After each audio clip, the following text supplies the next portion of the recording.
Everything that you hear in this call is intentional. Both of us start to talk at the same time, and I shut the hell up. Maybe wrap my head around this in a moment if I couldn't quite tell if it was pain or if it was shame. A little bit of both. I think that's exactly it right there. So let's take a listen. There we go. Okay. All right, y'all. We're at 12 and a half minutes, part 2. Now here, I just asked him about the people living in his house and if they were his kids, and he's answering this. Okay, y'all, just to bring you up to speed on where we're at in the call. I'm putting the press on him and his family to be accountable for their situation right now. So listen to this artwork. Heather actually can't work with the way her disability is. So who's Baron? Is that one of your kids? How many of your kids live with you? That's just 2. Baron is my wife's. He is my wife's brother. He's my brother-in-law. He's got to go get a part-time job or something. Does he have a car? No, he's driving mine. What the hell, Cliff? Too much of a damn nice guy. Yep, I get it. It sounds like you're taking a lot on your shoulders. More than I fucking should.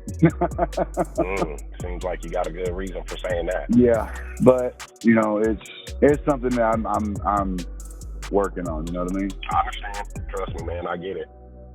Now, I just got to say real quick before I start it back up, sounds like, feels like, this is in our training, and you see what it brought out of him. That was calibrated for the untrained ear who thinks that I might have just said some shit. That's actually training. Let's go. So well with the business, you know, that we're in, one, we get the chance to help people. So there's that portion of it. Listen, I grew up in these situations that you and I are talking about right now. Okay.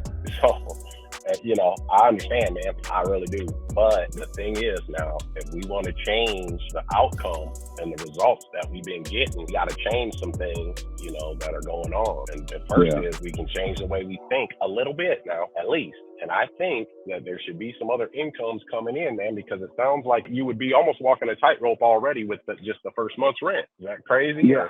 I mean, if I stay out until the 25th, I'll be covered on all that. Okay. So now we've got the moving aspect portion of it. Let me ask you this, Cliff.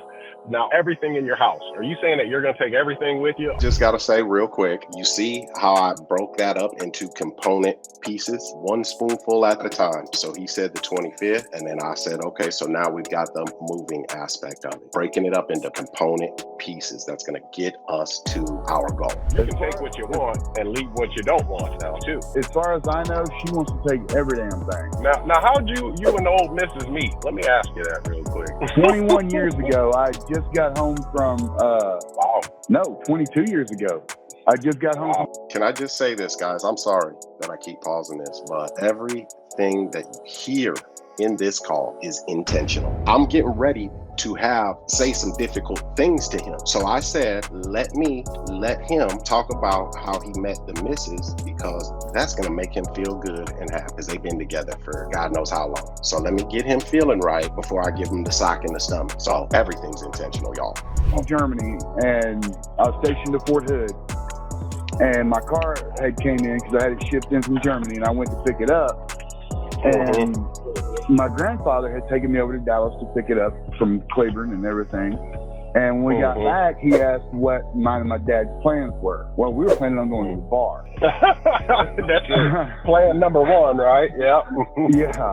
He's like, well, why don't y'all go to the dance with us, the senior citizen dance? I'm like, I really don't want to go dance with a bunch of old people. Saved a little money, and we went there instead. Well, as I was walking in the door, she was sitting about halfway down with her mom and her grandma. Okay. And we danced a few dozen times that night, and we've been... Oh, my God. You just skipped over a few dozen just quick, there. A few dozen in one night? Well, it was like 4 hours. The dance was like 4 hours long, and we danced damn near every damn dance. Okay, I like it. So it was pretty much love at first sight. Just about, yeah. Just about. All right. Well, hey, it's been 22 years now, so I know that's a pretty long damn journey, if you ask me. And last year, our oldest son and his girlfriend moved back to Oklahoma, up there where she's from, and her brother and... I'm just going to say something real quick. Did you hear both of us start to talk at the same time and I shut the hell up. We got to do that, y'all. Now, y'all think I can't do that, but trust me, I can when we're talking about some houses. Also, see how me asking him this question about how him and his wife met, watch what it leads to. And I controlled this from the beginning. His fiance, we've known her 12 years, and they needed a place to stay. So me not hardly ever telling her no, they moved in. Yeah. Okay. Well, how long have they been living there? Almost a year. Holy shit! And they haven't been paying anything? Well, they're helping with groceries and the like the damn light bill that I just paid was $500. Oh yeah. Even with the damn solar panels up top, my electric bill for July this July and last July was $500. Well, that place is pretty damn big too. So we got to set some new parameters up, I think, Cliff. Yeah, me and her have been talking about that, and I think he's been doing that DoorDash crap. Okay. But again, he's using my vehicle, putting miles on my and right. That's the problem. What if we agree that he can do some door dashing, but he's got to get a certain number of applications at some sort of different job a week. So here's the thing. He was working at Subway, but they didn't want to work with him because he's divorced from his baby mama, and he gets his son on like every other weekend and all summer, and they didn't want to work with him on that whole, his visitation time. He's quit 3 jobs in the last 2 years because of that. Well, shit, he better figure it out. How old is he? He just turned, goddamn, how old did he just turn? Like 38, 37, 38. Holy smokes, 37, 38? Yeah. What in the world? Okay. Up until last year, he's been living with his mama. Oh, my God. And so now you're his mom. I mean, it sounds like you replaced his mom. Yeah, pretty much. Right? So we got to lay down the law, Cliff, now at a certain point, because it's putting you in a difficult spot. Now, even a part-time job, man, shit, something. There's things you can do on the internet, man. There is. You don't even got to leave your house. There's all types of little side hustles out there, they call them. Okay, I gotta pause. Oh my God, that's the first time I've listened to that. Ooh, I'm gonna let Jerry and Molly talk about what y'all heard. Jerry, what you hear, man? Well, it felt like a lot of come to Jesus. A lot of self-actualization that, for the first time in a long time, that Cliff saw who was driving the car, and it wasn't him. That's one. Two would be maybe wrap my head around this in a moment. If I couldn't quite tell if it was pain or if it was shame. A little bit of both. Yeah. If he was more hurt because he finally saw that this individual, had been leeching off him, and the shame that someone else that I'd met in the situation to help me and help us had to point that out to me. Ooh, okay. Molly, what are your thoughts on that? I see you nodding down there. I think that's exactly it right there. That's such a good point, because I'm sure there's been moments where he's felt like that, but other people probably haven't put it to him that way, where he has to then face that. Mm-hmm. Now, I preach this continually every day, man, till I'm blue in the damn face, because we're about to change the perspective. We're talking about him. Now we're going to talk about it from a different angle, but everybody's like, so what do I offer the seller? Like, if they got $200,000 equity, what do I offer the seller? And I'm like, well, fuck, I don't know.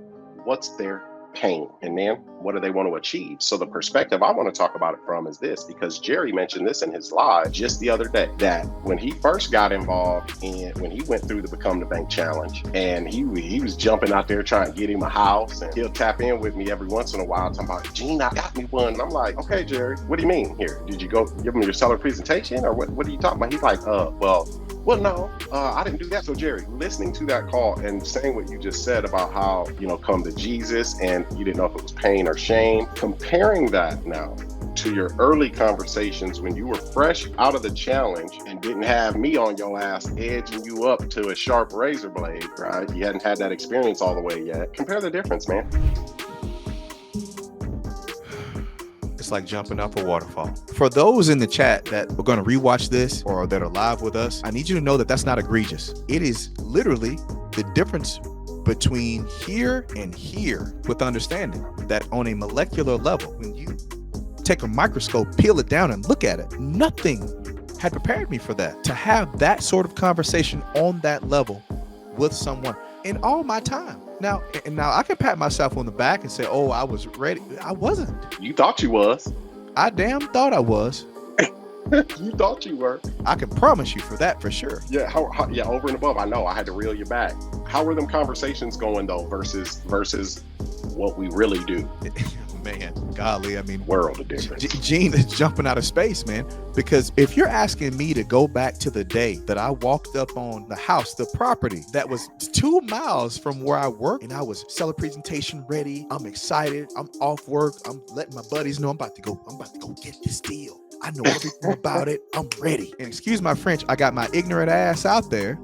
And I found out after all that, walking away that night at about 7 or 8 p.m., jumping back in my car, and I thought I did something, talking to this prospect. I thought I did something. Chest all puffed out. I need to go get me a steak. I talked to a prospect. I was so damn far in the quicksand, I had no idea until it was up to my neck. And this is what I'm saying. It takes you commit with the team, T-I-N-G, together to do this at a level to attain mastery. This is what the mastery is going to allow you to do. For everybody that's watching this live, it's going to allow the teacher, the coach, the one that has the gravitas, the experience, the time to say you're ready. And when they ask you a question, you are jumping at the bit because you practiced the answer. You know the answer. Well, a lot of people will either under prepare or we think we're preparing ourselves and my time will come, right? I'm preparing myself and my time will come. But what we don't know is our time's gonna come either way. If you're prepared when it comes, though, it's either going to reveal you or it's gonna expose you. Because Jerry was being exposed at one point, and I had to bring him to that realization, and he's seen it, right? But as you guys heard in this challenge, that Jerry's now a real estate assassin, that old guard dog, old junkyard dog too at this point. So that our time's coming, guys, either way. Now, Molly, you deal with a lot of students now. What do you think about what just transpired? You know, it's very interesting, especially starting as a student myself and learning the material and going through it all and taking my own steps into real estate investing. It's interesting to see how far you can come and how far you think you might be. And then when you do get tested, which Jerry does a lot in the student success meetings, you really learn quickly where you're at, what you need to work on, you know, the areas of improvement, the areas of growth. So it is very interesting to see how people progress through it. Yeah, well, those student success meetings, you know, that you mentioned, I hear students like, don't call on me, Jerry. I hope Jerry don't call on me. You know, this is the difference, Molly. That's why I understand it was difficult to answer that question, because there are students who are at different places and they're learning just journey, you know, and then the difference between professionals and amateurs is amateurs spend 10 times the amount of time performing, you know. Professionals spend 10 times the amount of time preparing for that performance. So amateurs are out there skipping levels. Oh, the ending's really good. I know sales. I've been in sales for 10, 15, 20 years. That's what Jerry was thinking. I've been in sales all my life. I got this. He wanted to go perform. He didn't want to prepare to perform. Man, I was like, Jerry, dude, all you need is a little preparation, brother. Don't you want to be good at this? And amateurs practice until they get it right. And professionals, we practice until we can't get it wrong. And that's the difference. So let's listen to some more of that call. It's only the GoGetter family. That's all.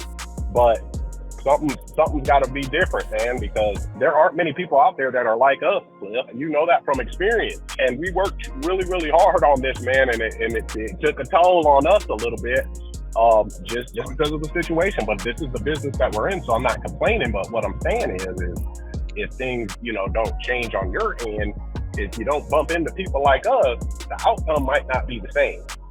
So just here, guys, real quick, is I'm letting him know how much he needs us. We got to make the prospect understand that how much they need us and how valuable we truly are to them and their situation and the outcome of what that situation is going to be. So sometimes we just have to bring that back to the surface, man, and snap them back to reality. You know, softer landing with your next chapter right? It's a softer landing, man.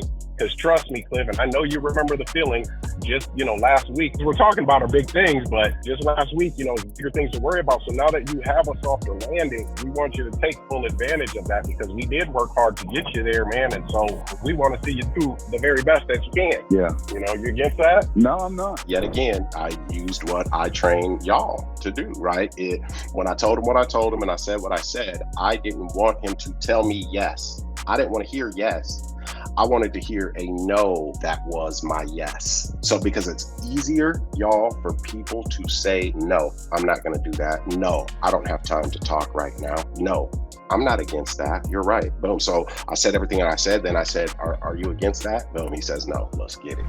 To talk to Jerry and see what's going on with the rental. And I'm going to see what we can get, maneuvered and finagled in terms of the day and the month, right? That goes along with those dates. If we can save some and put it, towards later date, that'll be better for you, obviously, so you can, work, do what you got to do. And then also, I want you coming up with, what we're going to tell Baron now. We're going to have a sit down with him. And then, now I know it's hard to say no to the wife, and I don't advise that. That I would never give that advice to say no to the wife, all right?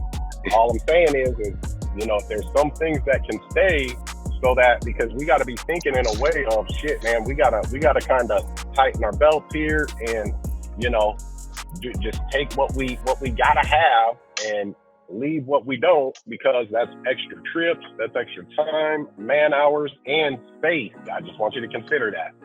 Like I said, I would never say tell the wife no. Yeah. Does that make sense? It does. All right. Jeez, man. Now you sounded chipper when you answered the phone. Now you sound all beat up again. Cliff, talk to me. No, I'm gonna have to call her and explain to her what the potential plan is gonna have to be. Mm-hmm. Now, this crossed my mind.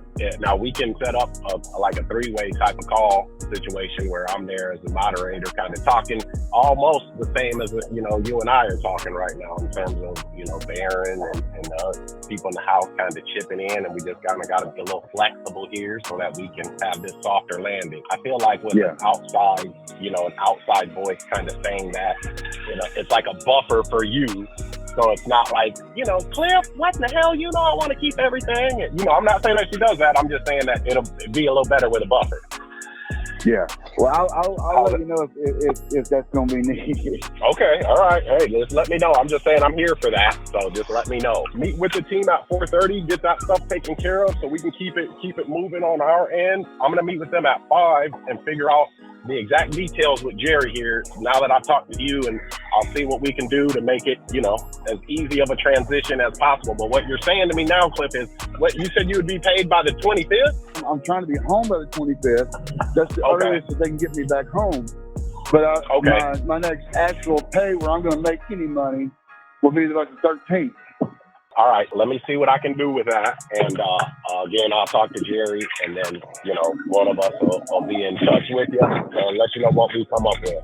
And we'll take it from there. Now, Jerry was on the edge of his seat getting on the call with the wife and motivating her a little bit. It looked like you wanted to see how I was going to handle that, Jerry.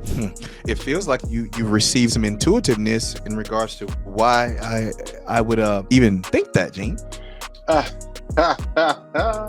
Well, I'm a very intuitive person, just to start, right? But we've got to have these difficult conversations, with people. We got to walk that shit down in a particular way. And this is why I always tell the students, right, the members, that our negotiation starts from the moment that they become aware of our existence. I don't care if they see a sign or we knock on their door or they received a mailer in the mail, the negotiation starts there. So every piece in how we carry ourselves, present ourselves, it allows us to take them down a particular path and to keep that thing on the rails. Because if we haven't set up the gravitas, man, with them and the trust and the knowing that we are competent and capable, this thing got off the rails in many places until we took it over because the water gets deep. And if you're not ready, it just takes shit off the rails, like asking for the money and we need the money to move. And like, you don't even got a place you going to. What in the fuck? Why are we talking about money? You know, but I didn't say it like that, y'all. Excuse me. I'd be like, shit be throwing me off. Like, what? No. I was like, now, our communication isn't right enough to get this to the end. So we're going to just encapsulate this thing. Me and the team are going to take it over and get this across the finish line, because there's a lot of moving parts here. Finding them a house, getting them to understand that they ain't getting no god dog get money. You need to be worried about finding a place to live. So we had to take that over, and because I knew, you know, that we could get it back on the rails and have a controlled environment, y'all. What does that make you think about, Molly? It just feels like it's so much more than just, you know, getting to that end goal. It's the entire process along the way, and it has to be controlled, because if it isn't, like you were saying, then stuff does go to fly off the rails. And the process is such an integral part, because it has to be controlled, because you're dealing with people with the problems that they're having. They need help out of that problem. It has to be controlled. Otherwise, no one's going to win in this situation. You hit the nail on the head. You know, I know we just went through the challenge, and, you know, we talked about all those wonderful things and principles that we put to use, you know, with 4 Ps and strategies and ACEs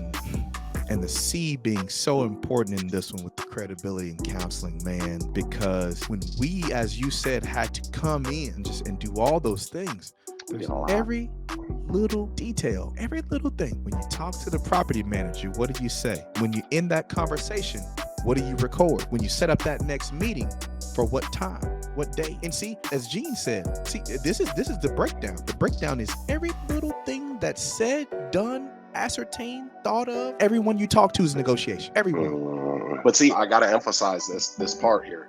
It's not what Jerry's saying to you all is not that there is too much going on and too much high level information that you couldn't keep it together. It's that you're not ready. Coach Jerry deserves even more respect from you all than what you give him, because I literally beat this into him because he wanted it. That's different. If you don't want it, you're not going to take that beat, because you're beaten and battered into what you need to be to stay there when you get there. We have to pick a thing, man, a niche, a platform, thing that you're going to do and get good enough at it so that you're in proximity enough that your roots grow deep enough so that you can one day bear fruit. Y'all, I love y'all. I appreciate y'all. And you guys already know what it is. Until next time, let's get to it, y'all.